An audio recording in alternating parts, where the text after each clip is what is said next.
الدنيا بقت حر جدًا جوّه البيت، يمكن الشارع حلو شوية عن جوّه البيت. السؤال ده دايمًا متكرر، إن دايمًا بييجي لنا ناس عندهم البيت بقى أحَر من الشارع، ومش عارفين يعيشوا حياتهم ولا يشوفوا شغلهم عادي. فالمهندس لمّا بتسأله هيقول لك والله العزل الحراري هو الحل.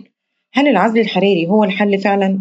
طيب تعالوا نبُص كده بصّة سريعة على أوروبا وألمانيا تحديدًا، اللي بتمُر دلوقتي بموجة حَر فريدة من نوعها.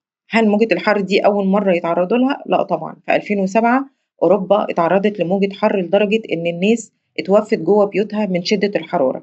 طب ليه ده حصل؟ ما هو عندهم عزل حراري جامد جدًا، ده المبنى السكني هناك مش مجرد مبنى سكني، ده قلعة بتحتفظ بالحرارة بطريقة كويسة عشان تحمي الناس من البرد القارس.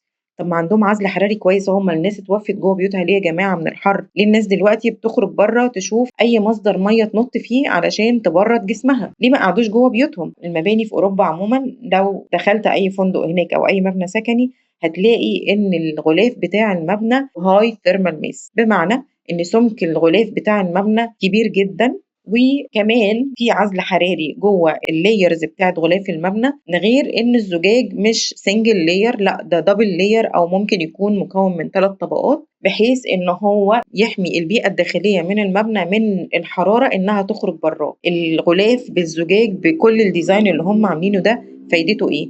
الإشعاع الشمسي بيسقط على الواجهات الخارجية، وبعدين بيبتدي يمتص جزء منه وينعكس جزء منه تاني. الجزء اللي بيتم امتصاصه بيبتدي إن هو ينبعث تاني جوه الفراغ بعد عدد ساعات معينة، والفراغ بقى بيقفل على الحرارة دي وما بيطلعهاش تاني. هم عايزين الحرارة العالية دي علشان يدفوا المباني بالليل. برضه هتلاقي إن معظم الأماكن موجود فيها دفاية لكن مش موجود فيها تكييف. هم بيئتهم طول السنين اللي فاتت متظبطة على كده، لإن هو مناخهم كده. طيب دلوقتي مرّوا بموجة حَر، إيه اللي حصل بقى؟ اللي حصل إن في 2007 الناس اتوفّت جوّه البيوت من شدة الحرارة وخاصةً كبار السِن، والسنة دي الناس خرجت تدوّر على أي مصدر مَيّة علشان ترطّب جسمها، لإن هم خلاص مش قادرين إن هم يتعايشوا مع البيئة دي، واللي بدأ يدوّر على جهاز تكييف يشتريه علشان يغيّر من البيئة الداخلية بتاعته ويوفّر لنَفْسه الراحة الحرارية بطُرق ميكانيكية. طيب يبقى معنى كده العزل الحراري مش هو الحل، لكن هو لازم يبقى في integration ما بينه وما بين عناصر التصميم التانية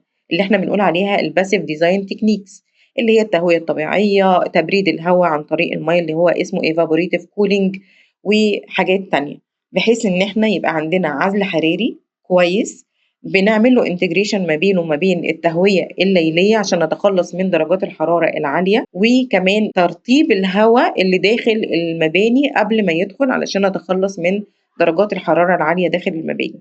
وبالتالي يبقى أنا كده ما عملتش عزل حراري فقط، لأ عملت integration ما بينه وما بين بقية الpassive design techniques عشان أوفّر الراحة الحرارية جوّه الفراغات. عمر ما كان العزل الحراري بيلعب لوحده، لازم يبقى في فريق بيخدِّم عليه أو بنعمل ما بينه وما بينهم تكامل، بحيث إن أنا أقدر أوفّر الراحة الحرارية.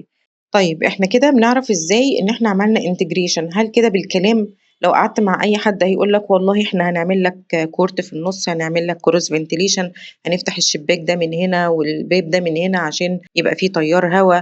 لأ، هي مش بتتحسب كده. هي في ناس عندها الbasics اللي بتقدر إن هي تصمم عن طريقه، ولكن إيه الإثبات إن إحنا فعلًا وفّرنا الراحة الحرارية؟ لازم نشغّل معانا برامج الsimulation بحيث إن أنا آخُد معايير بتاعة الdesign اللي أنا حققتها على الورق، أدخّلها على برامج الsimulation وتعمل لي محاكاة لأداء الحرارة داخل المبنى. لو أنا قدرت إن أنا أوفّر الراحة الحرارية، فالمفروض إن أنا كمان أوفّر الطاقة المستهلكة على مدار تشغيل المبنى. عشان كده ما تخلّيش حد يقول لك إن العزل الحراري هو الحل.